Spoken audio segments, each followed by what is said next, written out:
Welcome to another edition of In the Winner's Circle. Renee Cairns along with Jennifer Morrison. This edition, as with every edition, sponsored by the HPBA of Ontario. Lots of information to cover, but we always begin with your top five from last weekend, so let's go. All right. Have you had your fiber today? There's a lot of fiber put on the racetrack this week. And you know what? I mean, it looks like it snowed. It looked like it snowed. But you know what's really nice about it is that it looks like it's really springy and bouncy. Now, I will say that because there's been rain off and on, I think that, horses really close to the pace have been doing well. Last Sunday we saw the inside was just dreamy. So, as the fiber gets worked in and the track gets worked on and all that, it'll probably be a little bit more fair, but it's nice. Fiber is very important. It's very important in your daily life. So is the pick four. Okay, I mean, the pick fours, I don't know if you've been paying attention, but pick four payoffs are huge. Yeah. I mean, we've had a lot of long shots, but you play a 20-cent pick four and spend $20 to $48, you can easily come out of there with a $1,200 payoff, which is something that I happened to be able to do last Saturday. Nice. It only takes a couple of long shots in there. It does. It only takes a couple. The fields are huge. The Yeah. pick four is such a great bet, and the guaranteed pools really make it nice. Make it even better. Yeah. What else you got?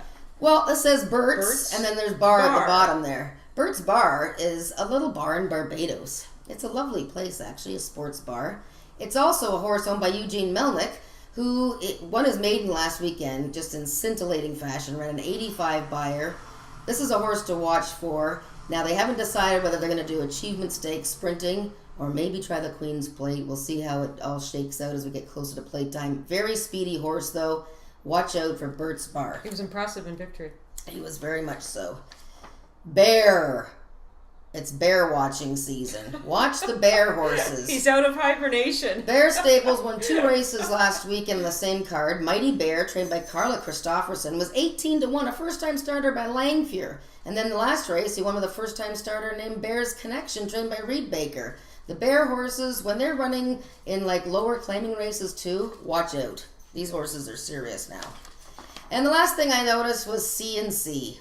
No, we're not talking about a drink. We're talking about Mark Casse and Luis Contreras won both stakes races last weekend. Did. Delightful Mary, well prepared, won the stake race. Beautiful sprint effort in the Hendry. And then they came right back on Sunday, and Laugh Track got up to beat the heavily favored Essence Hitman in the Vigil. That was quite a race. Field. It was a great race for a 4-horse field. Gotta say, both horses ran very fast in the high 80s and buyer figures. So, I mean, it's exciting racing, and if you don't love these great races, then you just don't love racing. Exactly.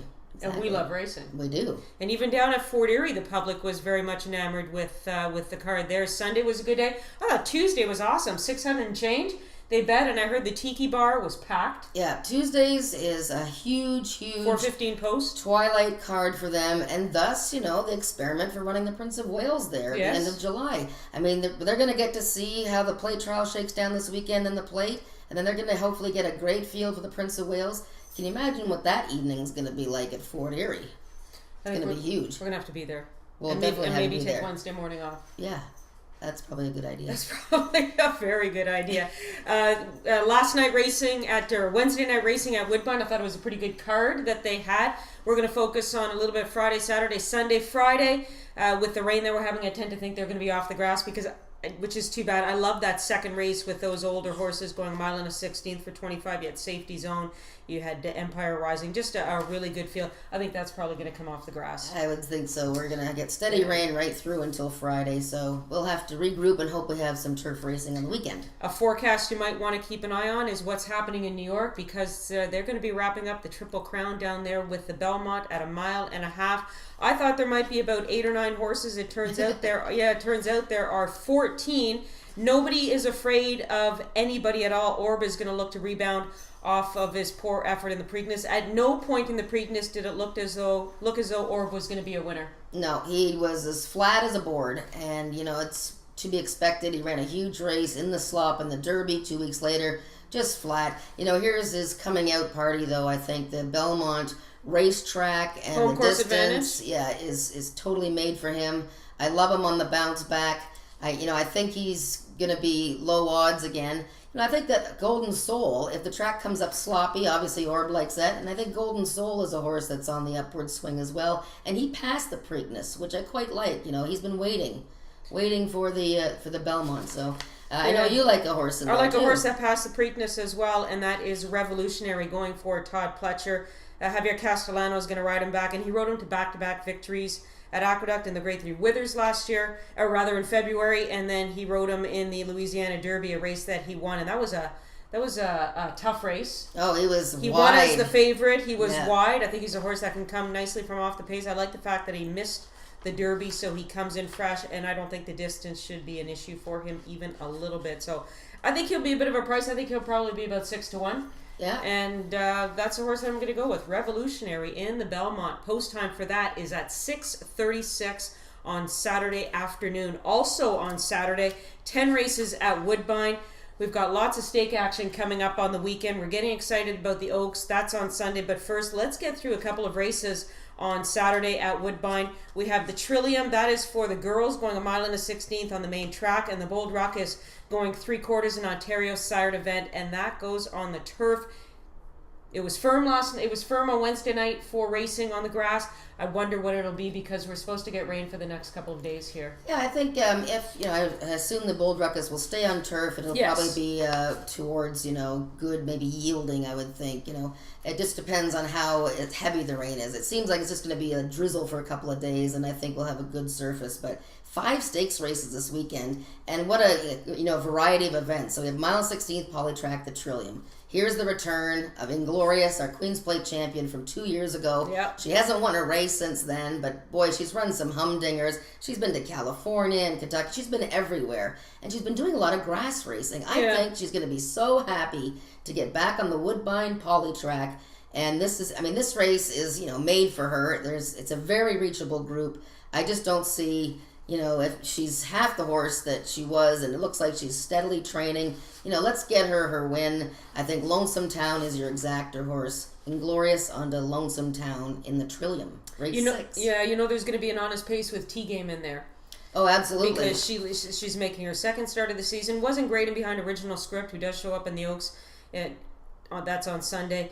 T-Game going in here, but now she's got a race under her belt, but she is pretty much a speed horse. Oh, yeah. So you're going to get a nice pace to run at as far as Inglorious is concerned. Certainly. I think Inglorious is going to be very close up. I don't think they're going to be messing around here because I think, while there is a little bit of speed, I think it's still going to be 24 and change, maybe 25. So, Lonesome Town will be close. But I think Inglorious, she's going to be happy to be home. Yeah, we saw a former champion win last week, Delightful Mary. That's right. Who got up to get it done, and hopefully Inglorious can do the same as well. Now, the Bold Ruckus, an Ontario sired event, it goes as the 8th race, 4:32 post time, 3/4 on the grass. I think there's going to be a fair amount of cut to it. You've got speed from a horse called Click that goes out for Ralph Biamont. Eurico da Silva is going to ride that one.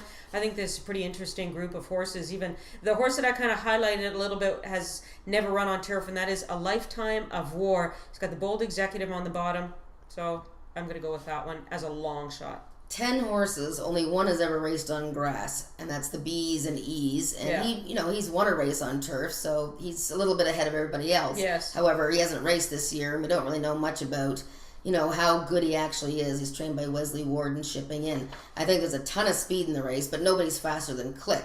And I thought it was quite surprising, actually, that Eurico Rosa da Silva, who has ridden Langstaff to 2 wins. Mm-hmm. And this is a leggy, beautiful horse who just looks like he's going to get better and better. But Eurico is going to ride Click, who's going to be on the lead and have a lot of horses, I think, in hot pursuit. That long stretch, though, is very, very key for a horse like Click. So I think Langstaff, who has Sky Classic on the bottom of his breeding, and I think Skyrish, who was a sensational maiden winner, going 5 furlongs. He hasn't tried turf, but he has some grass breeding. So it's a very difficult race to handicap, especially if the turf is going to be off. But I'm thinking that if you take a few long shots, like perhaps your Lifetime of War with Langstaff, Click, and Skyrish, I think you can get a nice little triact or maybe superfecta. It's a tricky one. How about the silent name horses? They seem to be doing extremely well. There's a couple of them in here, including San Nicola Thunder, the aforementioned Skyrish.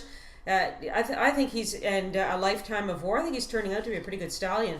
Later developers than, say, some of the Old Foresters. Definitely later developer. Silent Name was a turf miler, so you know that there's going to be grass breeding there. They're just fitting in so nicely in the Ontario Sire program, and they're doing everything. How about those new races too? We talked about them last week. Just to interject here for a second, the new races, the condition races, 40 non-winners of 2 or 3, or Ontario Sire, 20 non-winners of 3. I think Ontario Sire, and it was an Ontario Sire horse. That horse of Ralph Beaumont. Sidious won that you had picked. That's right. And it's a beautiful. Glad you remembered that. Yeah.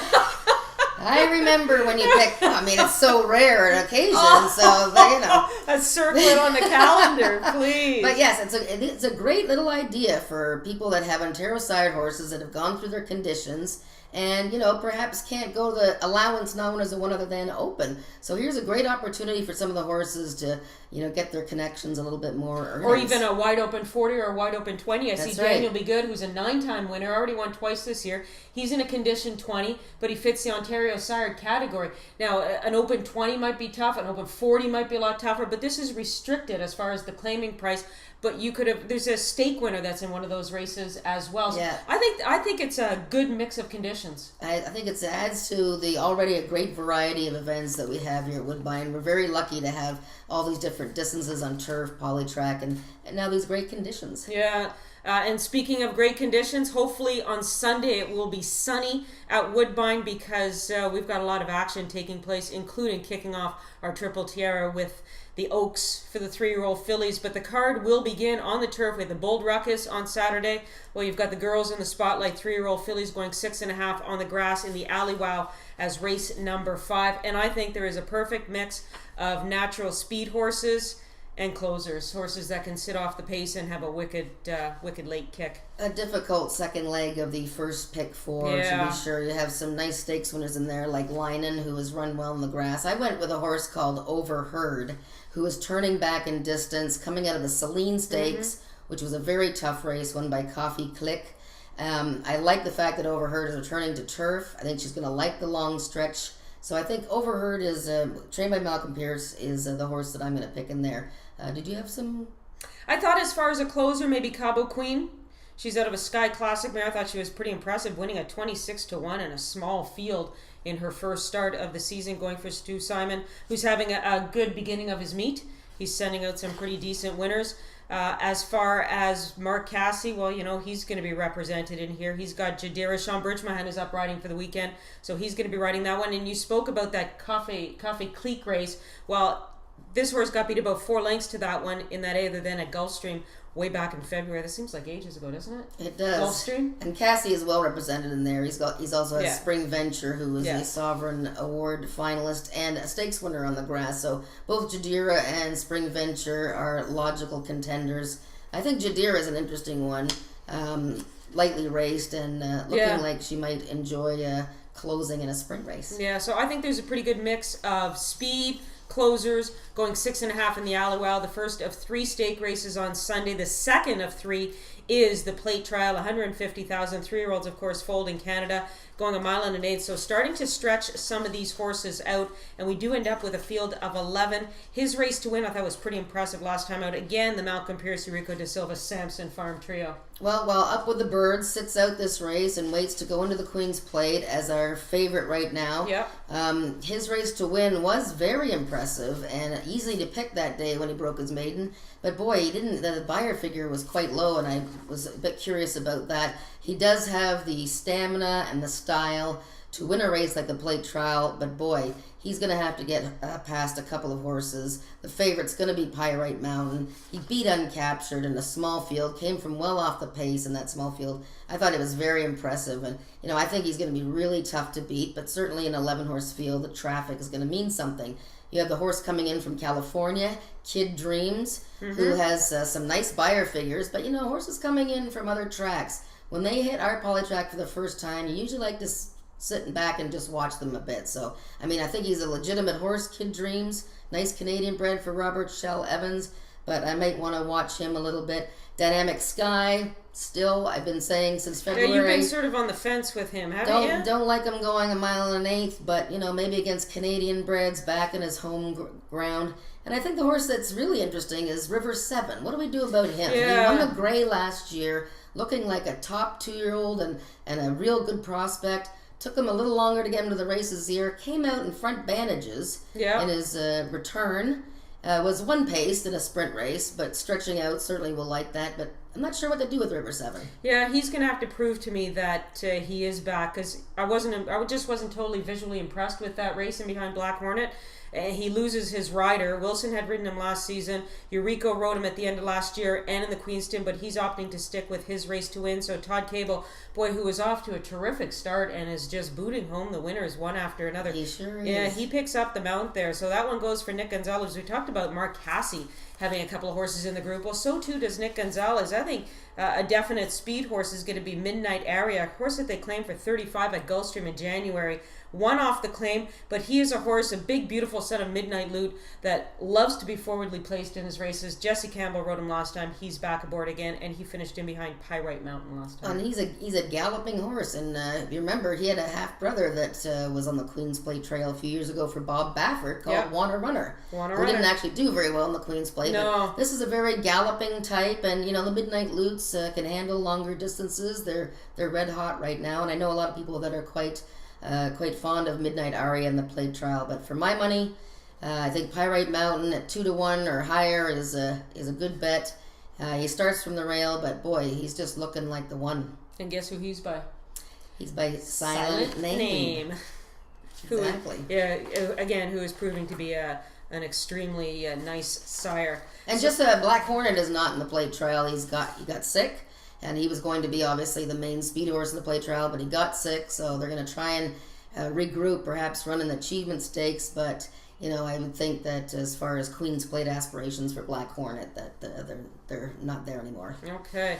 The big daddy, or the big mama of them all, I should say, is the Woodbine Oaks, presented by Budweiser, 1 1/8 a 3-year-old fillies. This is a scale weight race. Everybody carries 121 pounds. Newcomer to the circuit, Pink Trillium, going for Sean Smullen, daughter of Unbridled Song. I think this is a great field. Robbie Martin sending out the half-sister to Jambalaya, known as Tiz Row. I think this is a good field. What do you, just maybe quickly, your thoughts on Nipissing and her race in the Celine, where she was beaten about 4 lengths to, again, Coffee Creek? Well, it was an open race, and it was her second start of the season, and I thought she made very nice forward progress. I've been kind of, skeptical about the way she's been running, because she seems to need a lot of encouragement around the turn, and her rider, Stephen Bain, has really been getting after her, and she sort of gallops along. But you know what? She was second to Coffee Creek, and I think Coffee Creek would win the Oaks if she was Canadian bred. I don't think that anybody would stop her. She was very good impressive American, that day.